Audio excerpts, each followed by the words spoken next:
I think there is a great dialogue that can exist between psychology and politics. And for us to try to encourage people to look at their reaction to these political things as a measure of their maturity. And for us to start to not separate this stuff and isolate it and put politics over here, family over there. It starts right here, deep in your heart. Start right here. Oh, that's where it starts. Right here. We look to your heart. It's always and only starting right here. Thom Rutledge and Dr. Alan Berger bring over 90 years of clinical experience to this important podcast, and they offer you a guarantee. You will gain something of personal value from each episode. And now, what matters most.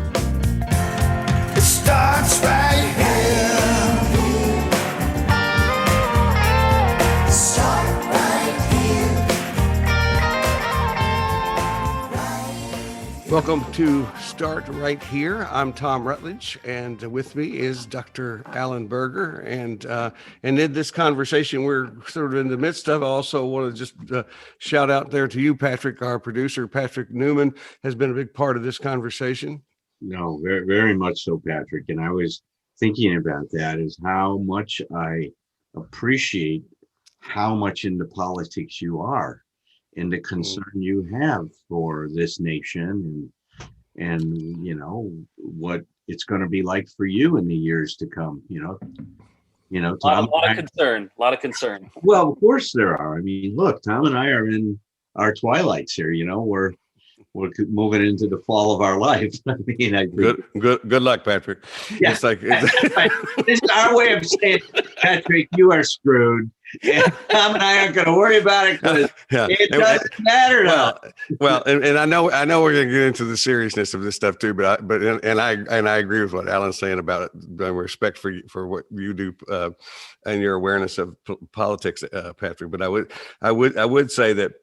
You were listening to two old white men say you're screwed. It's sort of like who did this to this country? It's like it was our brethren. I think it's like so. As a matter of fact, I'm telling people that Joe Biden is the old white man's amends to the country. I think probably the last old white guy that's going to be president for a while, and I think he's the guy who can actually. Make some inroads here. So, well, Mr. Rogers. Yeah, go ahead, Patrick. Sorry to interrupt. No, I was going to say Mr. Rogers always encourages us to look for the helpers. So I think you guys are a couple of the helpers. So old and white you may be, but also carrying the water. So, thank you. Well, look, the other good news that you shared just before we came on today is we seem to have a following over in Europe. In Norway and Sweden, and you mentioned a few other countries, and we just want to give a shout out to all our European friends. And I'm glad that we're still allies.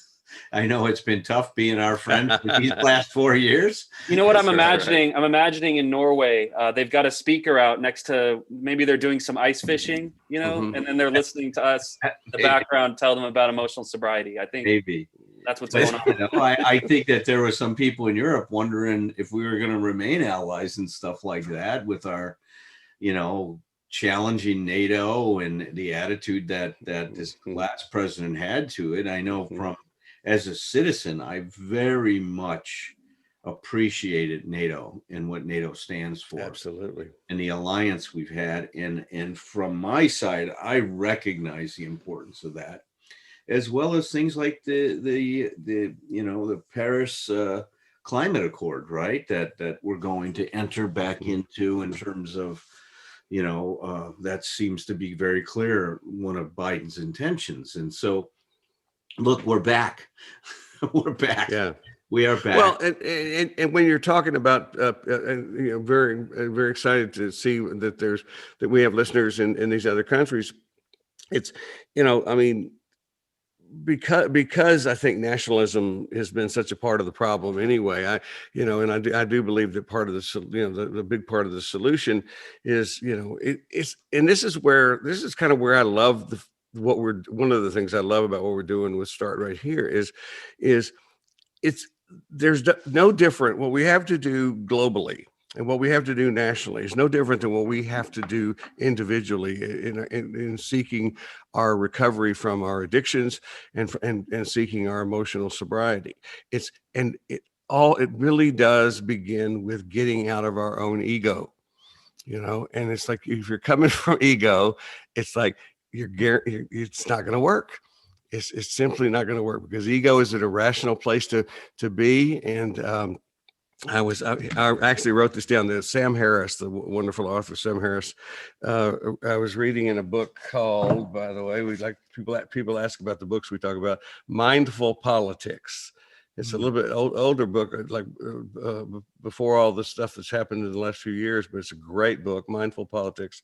And Harris says this: there is no guarantee that rational people will always agree, but the irrational are certain to be divided by their dogmas always. And so the idea is, and part of irrationality, it can be anything. It can be religious beliefs. It can be, it can be people's beliefs about psychology or whatever. But it certainly gets into that place when we approach national pride or national identity as if it's a damn football game, like we're supporting our team and our team's better than everybody else. And so I love the idea. I'm getting away from my own point, but my point is I would love to have more and more of an international following with our show, because I really do believe that the healing here, it does need to be international. There's nothing wrong with it being happy where you grow up or whatever, but the idea that it's we're good and other people are less is never going to work. And I really do think one of the things that scares a lot of people, and I think scares people in our government, is that, and there's resistance, like we see again in our offices and we've experienced in our own process, is there's resistance to the idea that we are now a global community, whether you like it or not. We are a part of the world, and with connection and what we have now in terms of technology and all of this stuff, and the climate crisis, it's like COVID, what we do here impacts everybody else, and that's one of the most important lessons from COVID to me. Is that just even in my own small community, I stay home so that I don't stir the soup. Yes. Because if I stir the soup, it doesn't mean, oh, am I going to get it or are you going to get it? It's like, no, I don't go out there and move things around, because the COVID crisis is a beautiful example of healing, because we understand that we have to do it as a community or we don't do it at all. Is that overstated? I don't think it is. Oh, I think that, look, I think that this idea of applying this isolationism, nationalism attitude to our country in today's world is so pedantic. Yeah. I mean, it's a global economy. I mean, because of the information technology revolution, and that information is so available, there's no more here and there. It's all here and now. I mean, right. It's that change, and that's a big change, and it has a big impact. And I've heard, I've got a bunch of friends up in Canada. They go, we got to tell you, this last 4 years has been like living above a meth lab. I mean, it's been crazy up here. We've been wondering what are our friends and neighbors, what's going on in their house down there. I mean, it's been crazy times. Now, It's been interesting when I've been aware of myself this last week. I keep waiting for Biden to Twitter something outrageous so I can have a reaction to something. It's amazing how habituated I got to craziness. Mm-hmm. I mean, to a level of insanity in terms of not knowing what's coming next and where it's going. And I mean, it's so interesting is that like it's now I'm bored with politics right now. It's going too normally. I mean, it's. I have a question to that end. Do you think that that level of intensity and like let's just call it excitement from the Trump tweets and all of the do you think that that's something that people are going to crave now that it's gone? I'm in withdrawal right now. Absolutely. There is absolutely. And that's a great thing to be aware of, because when we habituate to anything and we will immediately go. My wife one time described me as a tentacle with a suction cup on the end of it, looking for something to be anxious about, and it's like when Alan described that as being bored, it's like, especially people, now we don't have a corner on the market of bored, but as addicts, we understand the danger of boredom. It's like dangerous. Boredom. What's happening? Well, my tentacle's looking for something. It's like, yeah. So and to me, this is a call for for us to look at sort of the synonym for emotional sobriety, which is okay, let me grow up a little bit more and become more of a mature human being and be able to deal with life. But I think what you ask is important, Patrick, because people will not want to acknowledge that, but it's like, I go like, no, I do because whenever I had a spare moment and I was responding on Twitter to some of the craziness of Trump, I go see what the boy was saying, and it's like and it's both a relief and a withdrawal. There is, by the way, way more relief. Yes. I'm not asking for it. If anybody in the universe is listening, I'm not asking for it. I'm not asking for it back. It's like, I will learn to cope with this calm.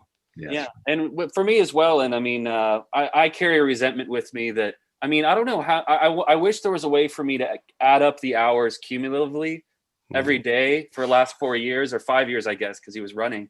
That I mean, that I've listened to his voice. I mean, it's been like a constant devil on my shoulder. And I think the idea is that like, there's a vacuum now where more useful things can grow, but we'll just have to see, I guess. Well, we also have to be careful about what fills that vacuum, and it can be useful things, but there's also things like in the if we look at the political part about that, there are certainly things vying for that toxic space. That's right. Right now.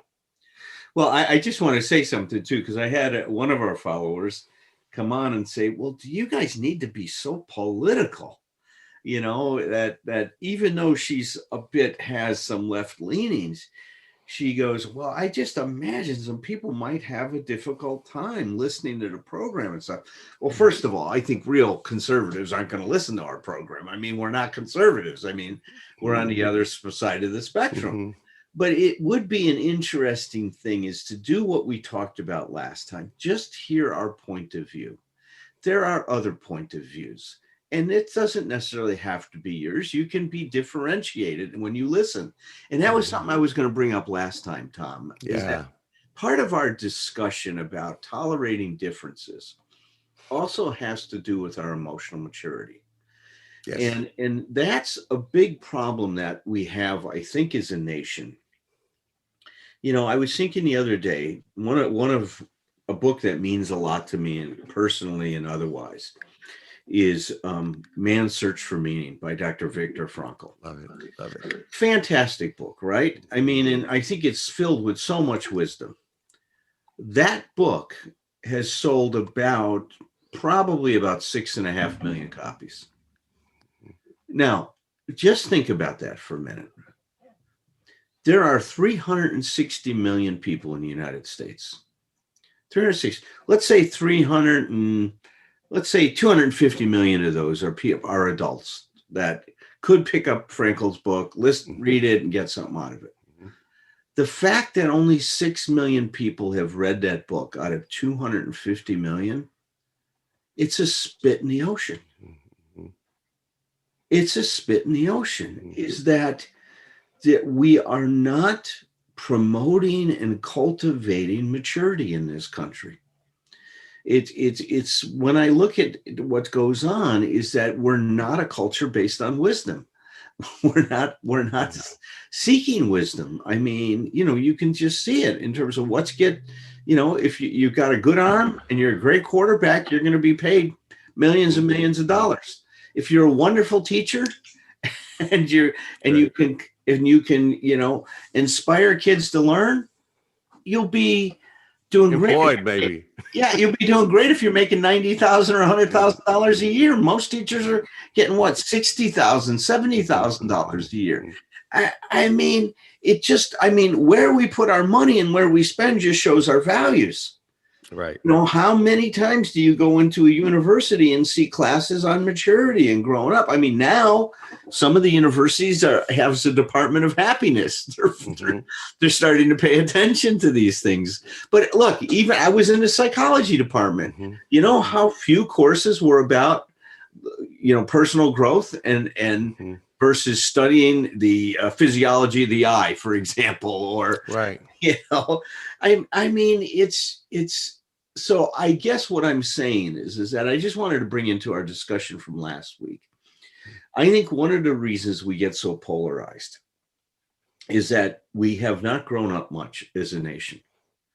We're still very much into adolescence, and almost all of our politics are very adolescent based. One of my favorite Catholic priests is a fellow by the name of Father Richard Rohr.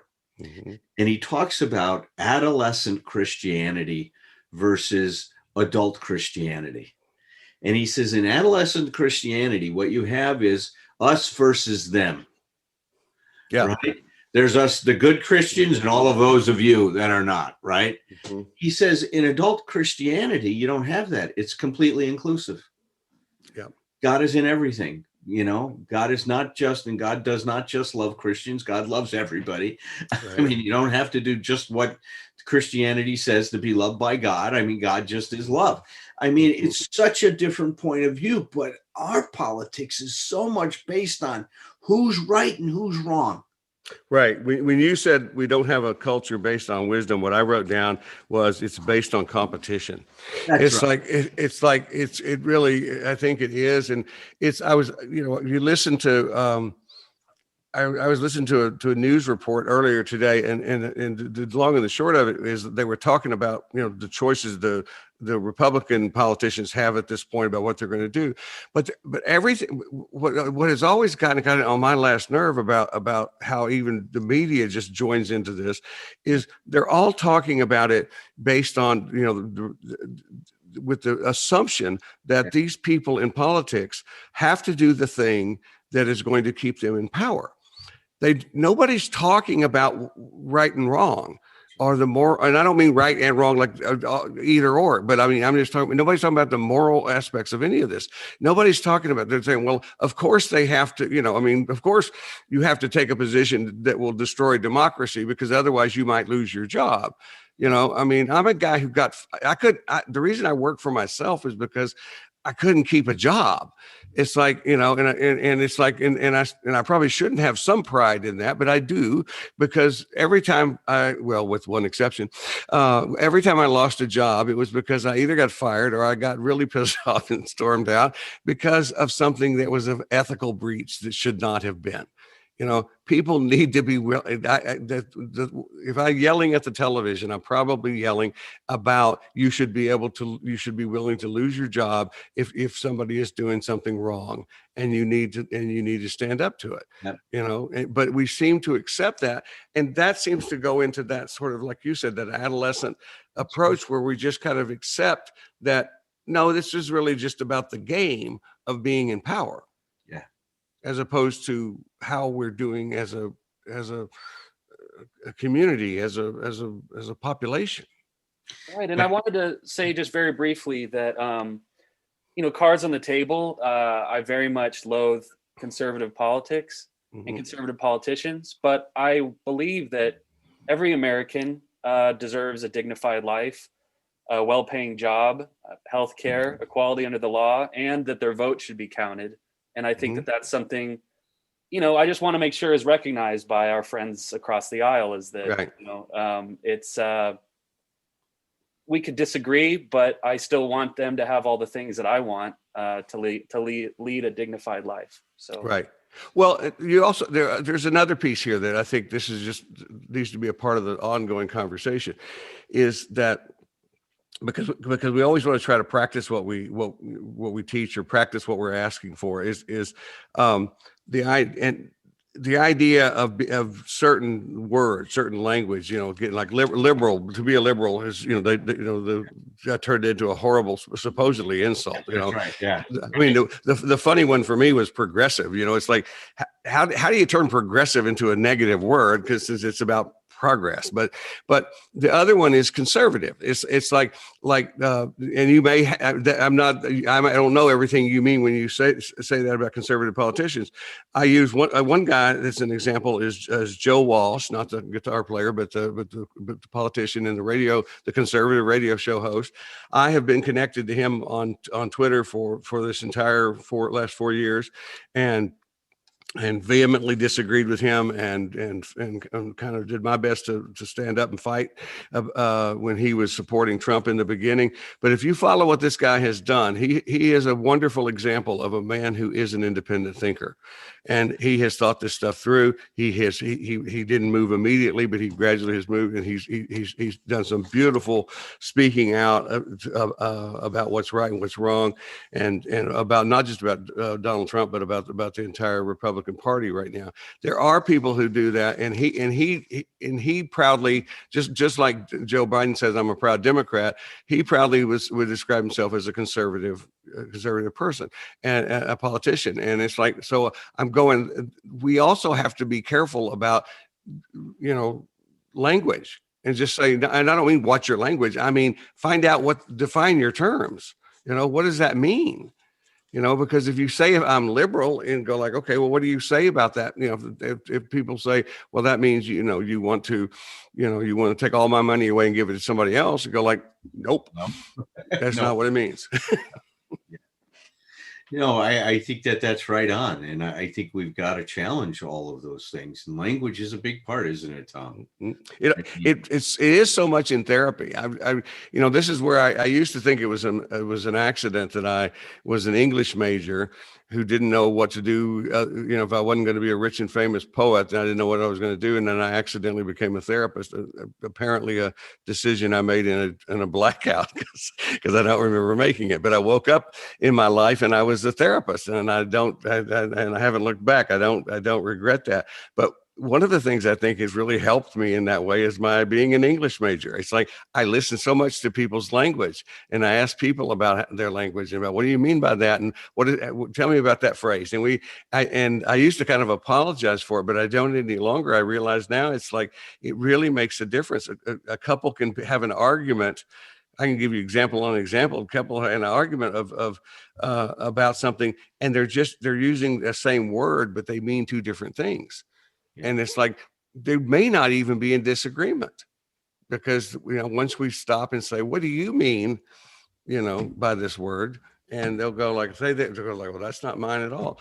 We need to be able to do that. We have to be able to have complicated, complex, yes, in-depth conversations, and not just sound bites. Yeah. And see that where I was going to go in part of the getting to that is, if I raise my maturity, then I am not so threatened by somebody being different.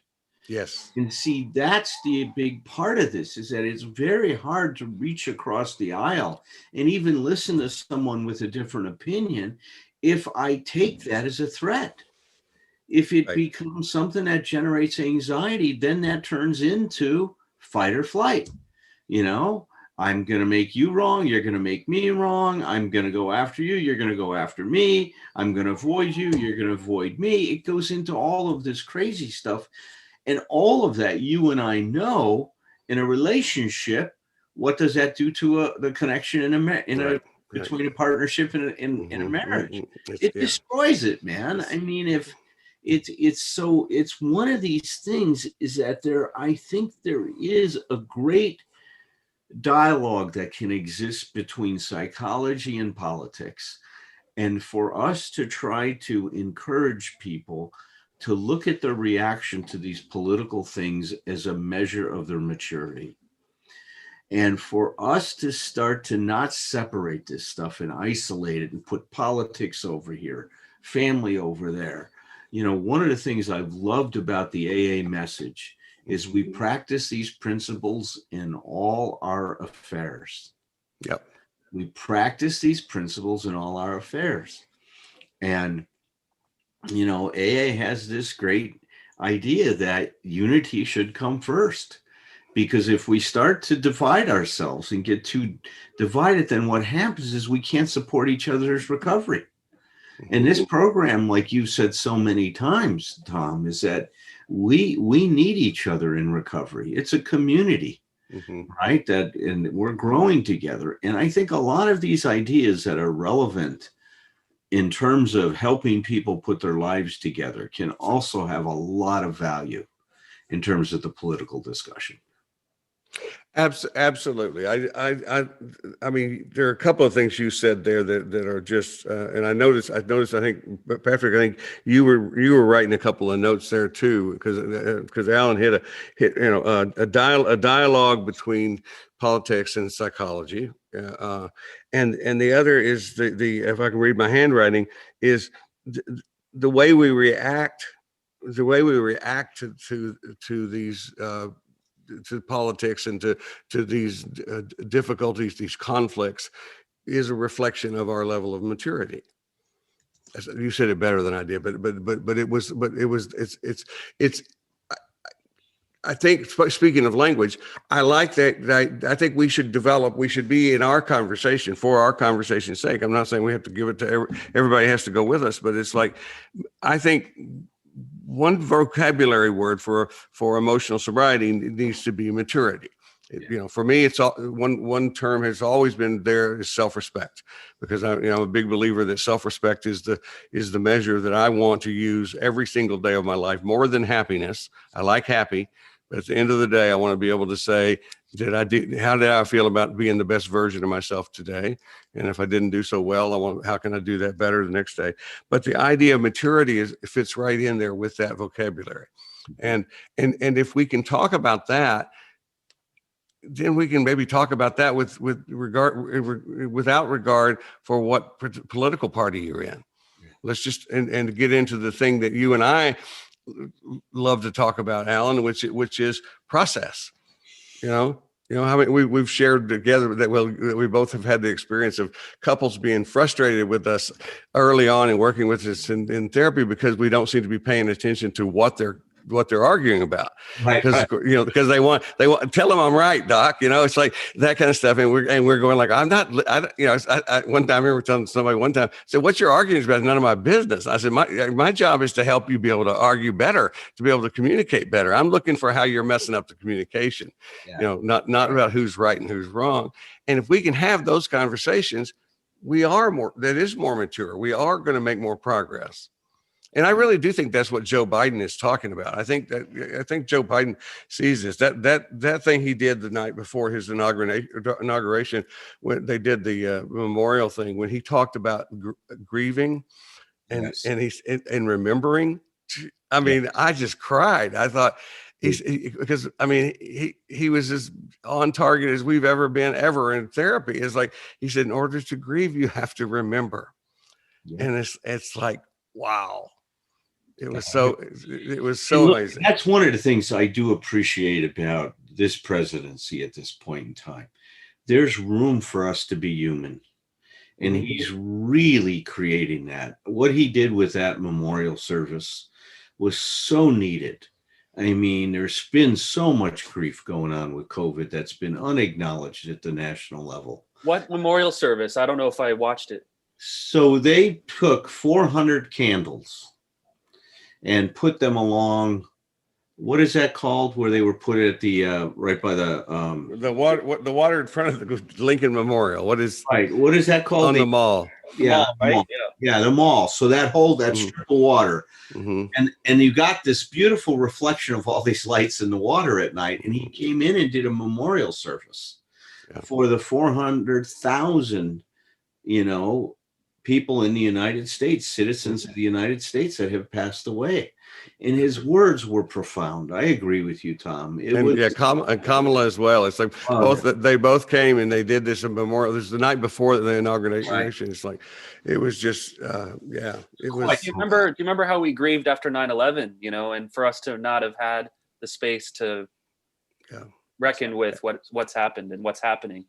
Oh, absolutely. Absolutely. Yeah, it's just, again, and I love what you're saying too, Alan. It's like there's, a room to be human. yeah. They've really created space for that now. And I think it's important. And I was even saying this to somebody the other day is that, and I think the other thing I would love for us to somehow integrate it media wise is quit expecting perfection from these folks. Nobody's going to do this perfectly. My God, will you quit criticizing every friggin' thing? Well, God, they're under promising so they look good. Well, wait a minute. They're just trying to get the vaccination out. And it's a big thing. And let's look at what's going on. And there's nothing wrong with saying, hey, this might work a little bit better, but let's quit making people wrong.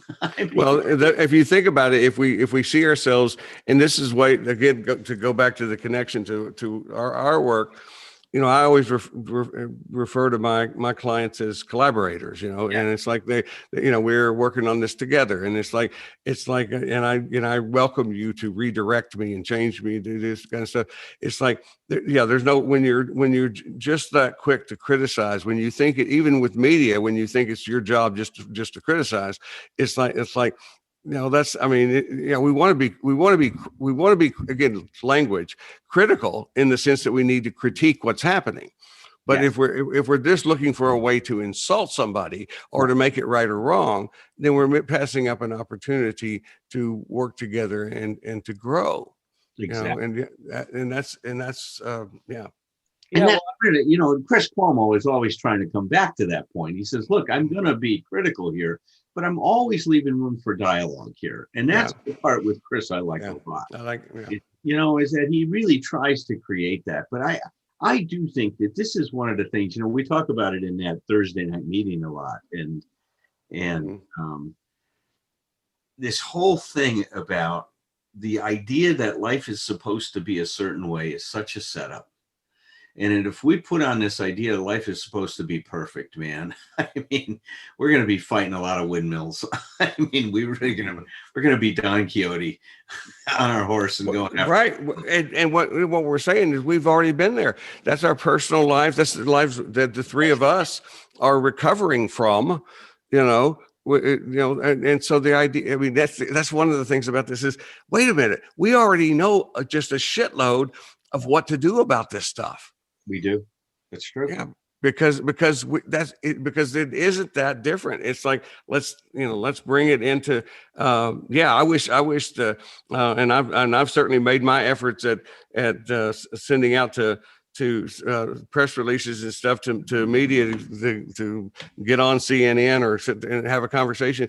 I want to see the psychologists, and people in our business, the professional people helpers, not be the tag interview. They put us on those shows, the same place they put the cute pet stories at the end of the local news, and oh, by the way, here's a psychology guide that'll tell you something that'll be interesting about this, and they pat us on the head and send us on our way. Tom, were you saying that you were invited on Fox to speak at one point in the past? Oh, I did. I did speak I was on Fox and Friends. How was that? It was fine because it was what year was it? It was right after 9/11. It was like early. Steve Ducey interviewed me. They didn't have anywhere to like the reputation that they have now. Never, when they told me I was on, national television to promote my book, Embracing Fear. It was just national television. I'm there, and they were, I was there. Tom Ridge, the Homeland Security guy, was the interview right after me. I remember, and it was an interview about fear and people's fear, as a residual fear of this. And one of the things I talked about there was distinct in the brief nutshell version they had of that, but was hopefully to tell the difference between neurotic fear and actual fear, and realize that how we scare ourselves so much. We want to be careful about that. But no, only with hindsight. When I fill out my bios, sometimes when I put in there, I've been on the NBC today. I was featured on NBC Today Show.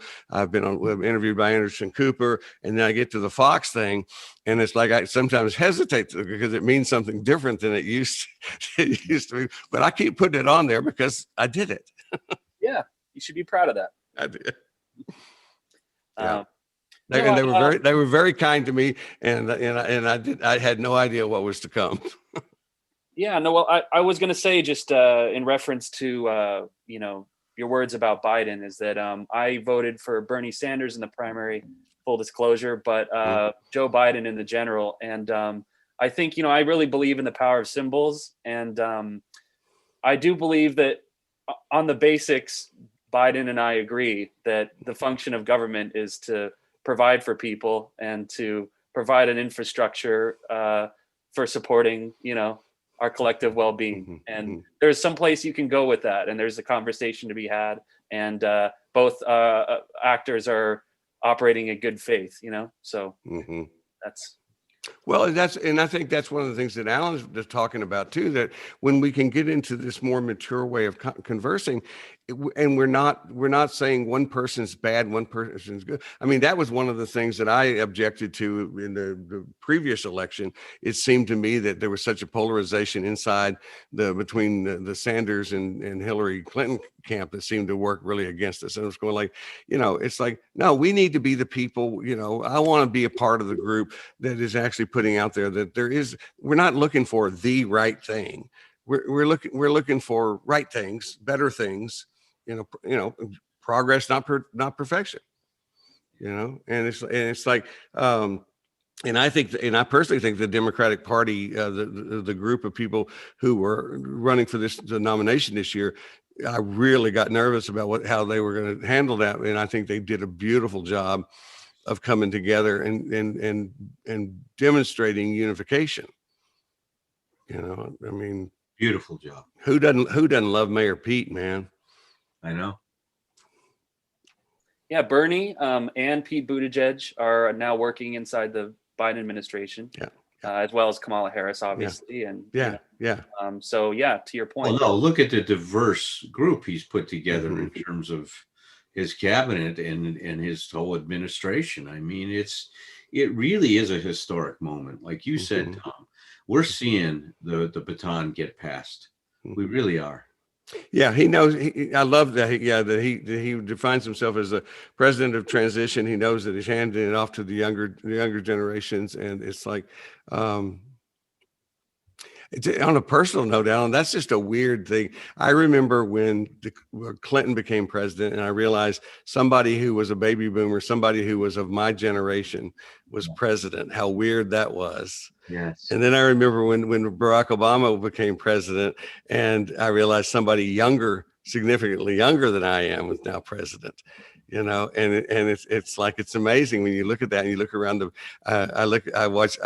Didi and I, always ask when we were watching the commentators on TV and news, we say, what grade do you think they're in?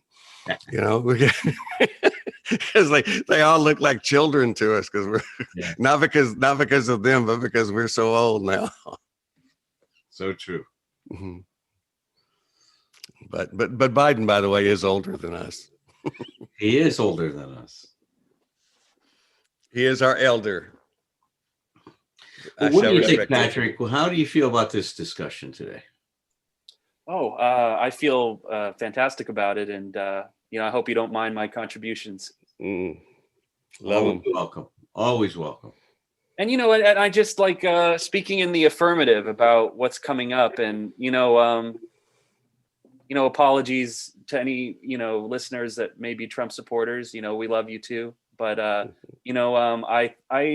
been enjoying lately that the conversation hasn't been too focused on whatever whatever tension and vitriol and all the things that I certainly associate. Oh, and I with think the last 40 Biden's years. been great with that. I mean, he's got a lot of stuff he could be, have grievance about in terms of the kind of transition and power that happened. But look, this is, if you want to talk about what emotional sobriety looks like with somebody, he stayed focused on what was important.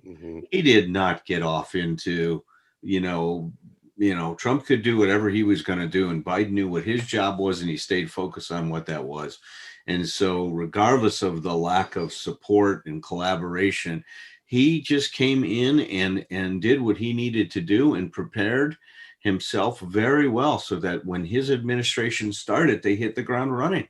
Yeah. Regardless of the fact that it just wasn't a typical transition of power. And that's to his credit. See, I think that's the maturity he brings to the office. That he's not going to get sidetracked and be sitting there complaining and belly aching and objecting to what Trump was doing. He was more focused on, what do I need to do? I mean, that's the past now. Let's get on with the future. Well, and the other thing, I think he understands too the what I call the everybody play their position philosophy too. It's like the idea that the Justice Department is going to do what the Justice Department needs to do. It's like he's not acting like everything depends on him. He's going to play his position, like you said. Yeah. And I hope what we could do, what I'm doing in my head on a regular basis, and I invite you guys, you're probably already doing it, and we can talk about this however it comes up, even if it's not the topic for the week. But as we talk about this, it goes on in our nation and our world, is I'm trying to come up with ways of imagining conversations, not with the diehard people who are going to disagree with me no matter what, but for people who basically are available to have conversation. To be able to, the stuff what's the name of the book that you told us about, Alan? Yeah. Bubble. Yes. It was beyond your bubble. Beyond your bubble, right? I tried to order it. My order failed for some reason. Okay. Well, I have a client who's already reading it based on your recommendation, and she loves it. She so far she says she really likes it a lot. And one of the things it talks about is what was it? Again, this is about language, but it's like preparing yourself for dialogue rather than debate. That's right. And that's that place where I always, in my first book, I always called it conversations to convey rather than to convince. It's like we will have conversations that most conversations just need to be conveyance. I'll tell you some things, you tell me some things, and we can, if we're not, like you said, Alan, if we're not threatened by people being different, we can walk away and be fine. That's right. And we both have more information than we had going in. Yes. Yeah. It's like bring the temperature down. Yeah, and I hope what we can do is get more specific as I'll speak for myself, as I try to figure out when we're saying we should have these kinds of conversations, these outside the bubble conversations, these dialogue conveyance rather than debate and convincing conversations. I want to be able to give examples of those conversations because it's easy, because I do know this from doing the work that we do. It's really easy to state things in theory. Yes. It's so much harder to actually see them in practice. So I like the idea that we can move together and maybe we can come up with some ways of demonstrating some of those conversations. That's right. I love that. Well, I think that's a good note to end this show on, Tom. Good. Well, this is great. And thanks again. Thanks both of you guys for this. This conversation is good for me, by the way, as well as it's therapeutic for me. And I hope it is for people who are listening. And me too.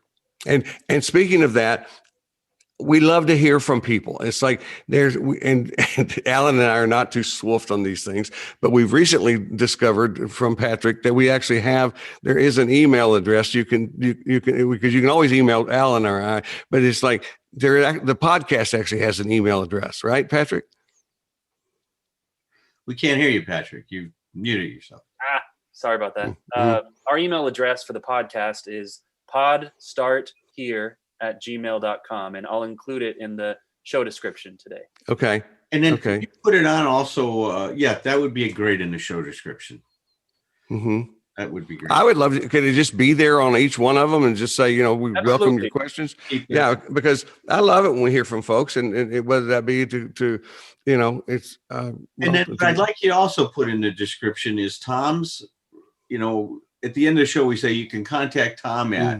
We don't need to do that. I think we could just have it in the thing. If you want to learn more about Tom Rutledge's work, then give Tom's information, its website. And if you want to learn more about Dr.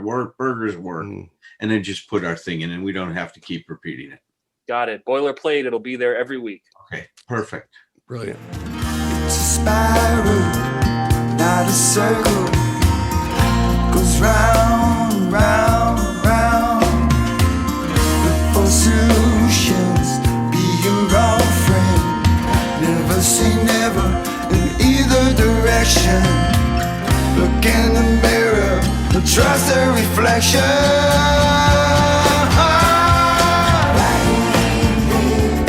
Deep in your heart, start right here. That's where it starts. Right here. Won't you look to